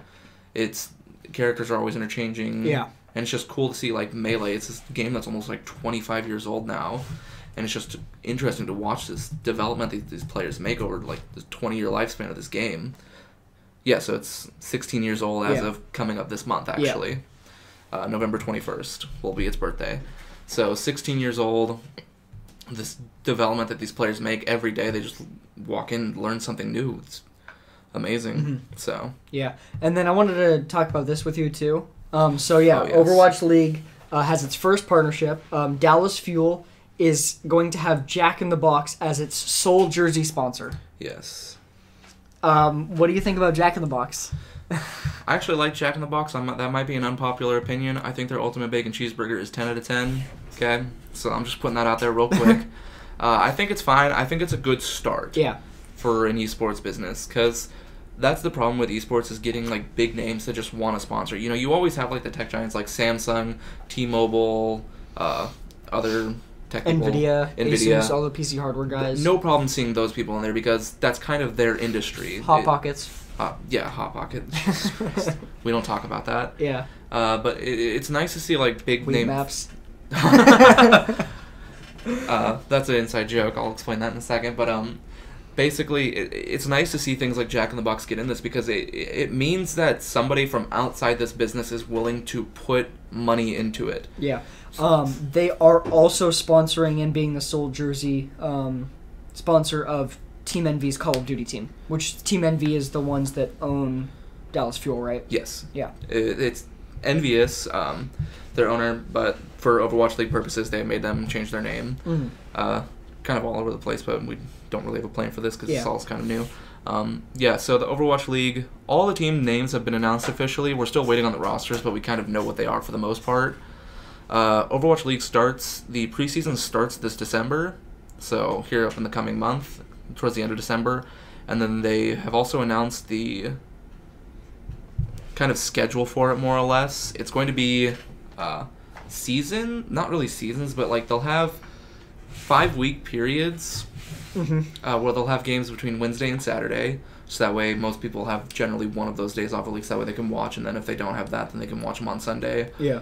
They'll have them going through there, and then after a couple of weeks, they will take a short week or 2-week break, so everyone can relax, go home, because all the games I believe will be being played in the Blizzard Arena that's in LA. So everyone will have to come out there and then just give them 2 weeks every other week to go home, see their families, that way they don't get burnt out. Yeah. And so then after that, once all that's done, there'll be 5 of those, so like a couple weeks playing on, 2 weeks off, they'll do 5 intermittents of that. Mm-hmm. And then they'll go into the championships, global championships, world championships, so on and so forth. Interesting. And so, so from there, they'll just kind of... Holy crap, it just got cold. Maybe that has something to do with that noise. Yeah, I know. Well, it's on my feet is the weird part. Anyways, so the Overwatch League is looking okay. I don't want to put all my eggs into the hopefully it works basket because there are some integrated problems. And honestly, I think 90% of the reason a lot of these teams bought into the Overwatch League is because A, they're big sports names and they have money to throw around $20 million to the New York Mets or the Boston or the New England Patriots. That's nothing. That's a drop in the bucket. Yeah. But a lot of these other guys, it's just kind of more or less going into the Call of Duty League that is inevitably going to be started because Activision Blizzard. Mm-hmm. So Call of Duty is probably going to wind up making tons more money than Overwatch. And then pretty much the only other partnerships announced for Overwatch League is HP's Omen brand and Intel are going to be providing the computers for the league's competitions, at least for a few years. Yeah. So. Yeah, unsurprising on that one. HP does a lot of stuff for that. But other than that, I can't think of too much. I mean, we can just kind of go off of fun stuff. There was that guy from Shock who got fired. Oh, yeah. We'll talk about that. You were going to mention... the weed maps thing. Okay, so a couple of years ago, I think it was at Smash Summit 3, I want to say it was, or Smash Summit 4, Weed Maps, for those of you who don't know what it is basically a source, it is an app for you to be able to find local weed shops, or whatever, the dispensaries, I think is their official term, but I call them weed shops because it's cool. It makes me feel edgy to say weed shops. But no, Weed Maps is an app to help you find those. Weed Maps did a huge sponsorship for Smash Summit, where they sponsored the whole event. They paid for the house, they paid for the TVs, they paid for everyone to come out, and they're like, yeah, just say our name every once in a while. And so during the commentating of the games, they had to mention Weed Maps, and it was like, if you guys ever need to find weed, Weed Maps is the place to go. This isn't a sponsorship by any means from us, but it was just the funniest thing. Yeah. Because, like, having to take something as kind of unserious as that, and just like, no, please be serious with this. This is a genuine company. And they're still around today, so apparently they're doing well for themselves. Oh, yeah, they have billboards up all over here. Yeah, but it's legal here, so yeah, different situation. Well, it's legal almost everywhere now, like half the country or some shit. Well, if you count medical. Yeah, the western states are very happy, is what I'll say. But, yeah, so that, the Injustice 2 tournament, I believe is happening this weekend. I believe it starts on the 10th, which would be Friday. It's hosted by E-League. It's going to be the grand finals for basically Injustice 2. There was a lot of controversy a while back when the roster for like the casters and stuff was announced, because the two casters their main casters that they have for the game are pretty well known in the community for being very good fighting game casters. But the host of the event, he's one of my biggest heroes in terms of esports. His name is Richard Lewis. If you guys don't know who he is and you guys want to learn anything about esports, follow Richard Lewis on Twitter, on YouTube, anywhere you can find him. They're great. Him and Thorin just do 10 out of 10 data analysis, player analysis, investigative journalism, into everything. They're the major ones who broke the big stories about like the CSGO lotto scams. He was the one who found out the information about Phantom Lord, and originally how Phantom Lord was fudging the numbers on his website, for those of you who still remember Phantom Lord. So he was a big responsibility for helping break all of those out. And so Richard Lewis is going to be hosting the Injustice 2 tournament. Richard Lewis doesn't do a lot of fighting games. He's mostly into CSGO, League of Legends, and Overwatch. So he doesn't do a lot of fighting games, but he's going to be the host of a fighting game tournament now. Yeah. And so everyone from the fighting game community got their panties in a bunch. Like, oh, he doesn't belong to our community. This is our community, not his. We don't want his right-sided views or whatever, because he's a very pronounced Republican. And so he's like, he calls himself alt-right jokingly, just because everyone thinks everyone who's Republican is alt-right at this point. Politics fun. And so he does that, but everyone got their panties in a bunch over this, and it's just like, it was kind of sad to see that, because the fighting game community that I grew up with, everyone cared about everyone. It didn't matter who you were, as long as you were willing to like know what you were talking about and just have fun playing the game or watching the game, you were welcome. And Richard Lewis, he's done fighting game commentary before. He did it for the Street Fighter tournament that E-League hosted as well. But to watch it, the Injustice 2 community just kind of tear him down, just be like, no, you don't belong here, it kind of made me feel sad. But for him, he just kind of saw it as a joke, and he just kept trolling everybody in the Injustice 2 community. He's like, it was like, oh, you guys don't want me to host? Guess who's hosting? Maybe I'll commentate a couple of games while I'm at it. And so he's a big troll. He plays along with all of it. But yeah, it's just kind of sad to see that. Everyone's kind of gotten over it since, hopefully. Yeah. But speaking of Injustice 2, the PC beta is live through the 10th. It's only one-on-one multiplayer online. But the game actually is on track to release next week. I'm so excited for this. Injustice 2, one of my favorite fighting games now. Everything's my favorite game. I have a lot of favorite games. But Injustice 2 is really good. I love it. I love NetherRealm Studios, all the games they make. I'm excited for Hellboy. I want him already. He's not out yet, I don't think so, unless he is. But I'm excited for Hellboy. I'm excited for everything that... Also, the maker of Humvee is suing Activision over Call of Duty. Because Activision's been using the Humvee brand in their games and in licensed content, including... Hummer's not around anymore. Huh? Humvee. Misheard you. Yes, you did. So the Humvee, the company that makes the Humvee military vehicles, is suing Activision because Activision uses their stuff in their games, in their toys about their games, in their comics and books about their games, essentially everything.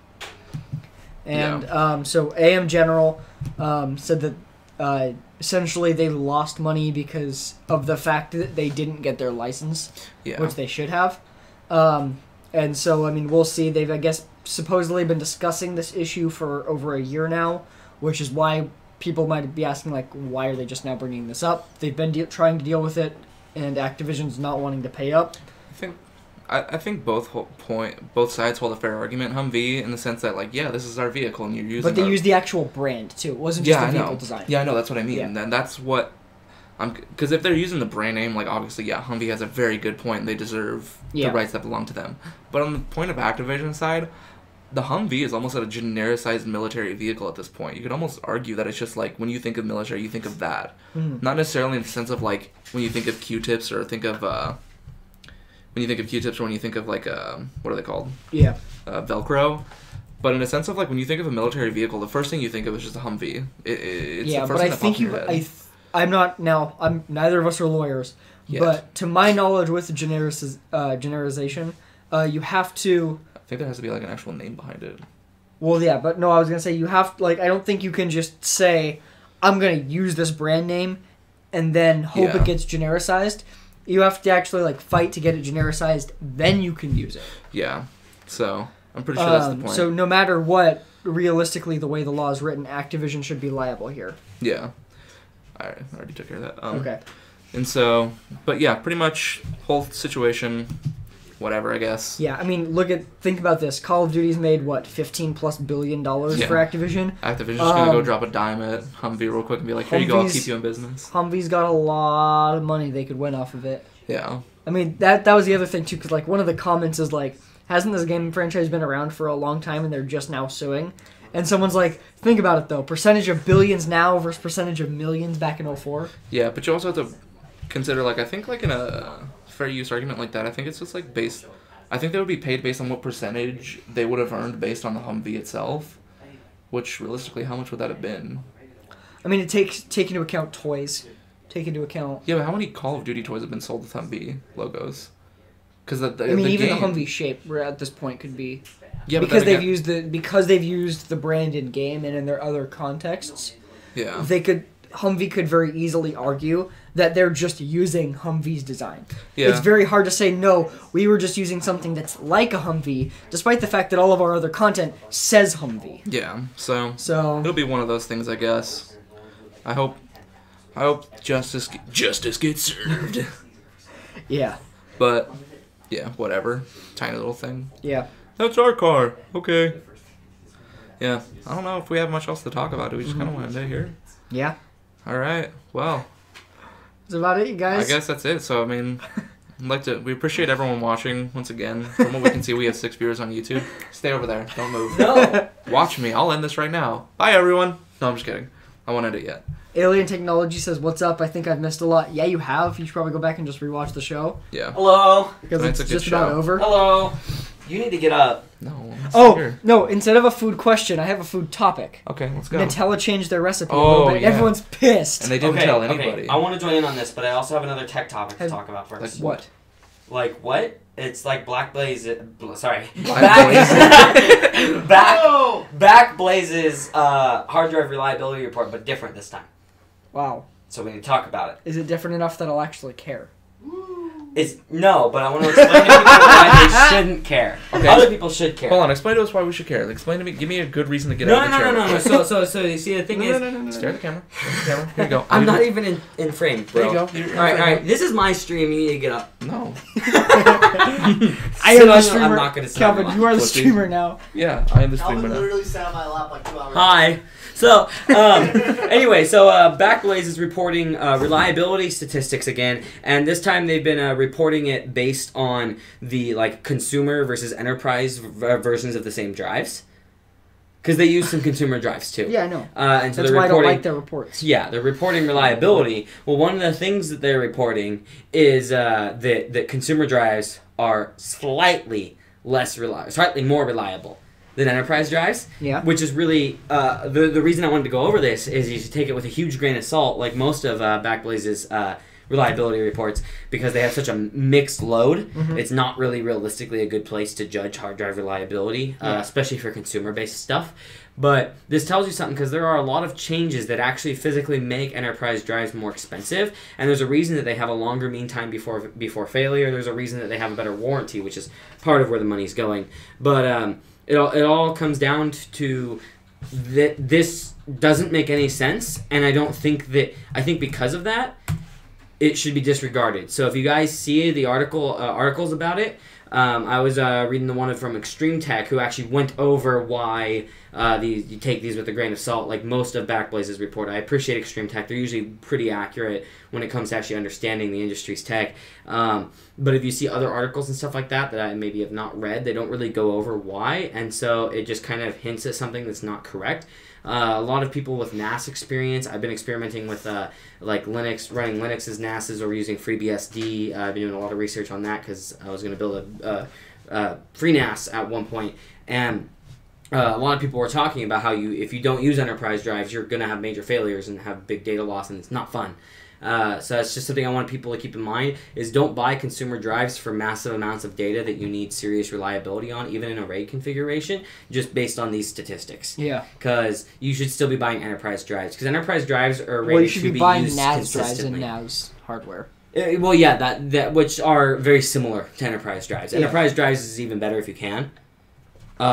They perform better than NAS drives. Depending on the workload. Well, they are physically better. They're just more expensive. They will last longer. Yeah. They will. But the point is, consumer-based drives are meant to stop and then start up back and forth. Like they go into like a sleep state basically, where the drive just sits. Have you ever heard your computer? You click on your File Explorer and you hear the drive spin up, right? Whereas like in a server, like for example, my server in Linux that's running my drives, and I don't have enterprise drives in there yet because I'm upgrading to all NAS or enterprise drives soon when I expand my capacity. But right now I just have consumer drives in there, but they are literally spinning 24/7, meaning I don't expect more than like a year or so usage out of those before they completely die on me. Yeah. So that's something to keep in mind too. So food topic, Nutella changed the recipe. They did. I have not tried it. Have you? Have You never had red Nutella or the new Nutella? I haven't had the new. I've had Okay. lots of Nutella, just not the new Nutella. No, I've not had the new I have Nutella. not had it either. I assume none they of just us removed have. some of the stuff that was giving But- people cancer. No, they actually just slightly tweaked some of the amounts of what was in it. Let me Probably pull up reduced the amount of stuff that was giving people cancer. Where is this coming from? Oh, there was an actual study a while ago. One of the ingredients in Nutella was actually like known to cause Like cancer. carcinogenic, yeah. Yeah. So Oh. that was pretty no, interesting. so they changed the proportion of skimmed milk from 8.7% to 7.5. What? But my water with like 1% milk. So it's thicker, basically. It probably makes it slightly thicker, which it was already hard enough to spread, actually, let's be honest. Yeah. And then You have spreading issues. yeah. Try and put that on crackers, and it just breaks the cracker. Why would you put it on a cracker? What? Yeah, Wrong you with put You Nutella put it on a cracker. Toast. Yeah. Toast isn't the only thing. You put it on a cracker. It's best on. What next? Why would better you eat on them with toast. best? Yeah. Yeah, I mean, I'm probably going to put it on a burger soon, so... Listen, you You can stole my leave. joke! You guys have stolen my jokes. You said steak. Oh, you're eating. I said burger. They're both part of cow. And I can't eat you regardless. okay, I'll put it on a cow instead. Just on the back of a cow. It's now chocolate milk cow. Jesus Christ. The that's amount of racist. sugar also changed slightly. It was like a negligible amount. But a lot of people are upset also because it lightened the spread's color when they changed the amount of skim milk. Whoa. Yeah. Someone And call that the matters? polices. Man. I mean, I let's just be care honest. about the taste, man. Some It people- can look like barf, and I'll Okay. still eat it as long as it tastes good. Look, let's be honest. Here, 90% of the people buying Nutella are rich white people. So, I mean, I think they have room to care. They're like, what do you mean Okay. 7.5% skim? I appreciate that comment. Let's look up the hashtag NutellaGate on Twitter. Nutella Gate. Oh, man. Jesus Christ. Oh, man. Meanwhile, in Africa. Don't let the fake news distract you from what really matters. Hashtag NutellaGate. You won't get away with this act of terror. Thanks, Twitter. All right, well, Twitter We're is done. a great place. Goodbye. All right. Hey, I'm going to stop the stream, but I'll let first, you- He I'll wants let to you press the stop it. button. I need you to get up. You can No. press the button, but I need you to get up because No. I'm gonna sit and talk. I promise he won't be on next week, guys. We'll see Damn. about that. It's just terrible having him here. I know. We'll see about that. Really, like, not watch unless Calvin is on it. I mean, Yeah, look, I had right. a consistent 6 I viewers. mean, we had one person say, "Sup, Calvin the cool van." Yeah. Ooh. I like that. I like Somebody that. loves But no, anyway, thank you everybody for watching. Obviously, don't forget to check out all the links in the description. If you're interested in supporting us with a monthly contribution, check out our Patreon page, which we've got a link in the description for that. Which is just a monthly small donation to us that goes directly into more camera gear or products to review. I actually have a channel update video that'll be coming out pretty soon that talks about some of the ways that we accept review products and how we don't anymore. But I will be getting into Was that my the choice? reasoning for that. Huh? What? No. It has nothing to do with but no, we purposefully are not, and I'll talk about some new policies that we've implemented for that in specific. But anyway, lots of news there, and we'll see you guys next week, same time, 9 p.m. Pacific time. And if there's more game news, Calvin will be back on because he's our game news guy. So anyway, thank you everybody for watching, and you're welcome to stop the stream, Calvin. Click the stop. Yay! Bye.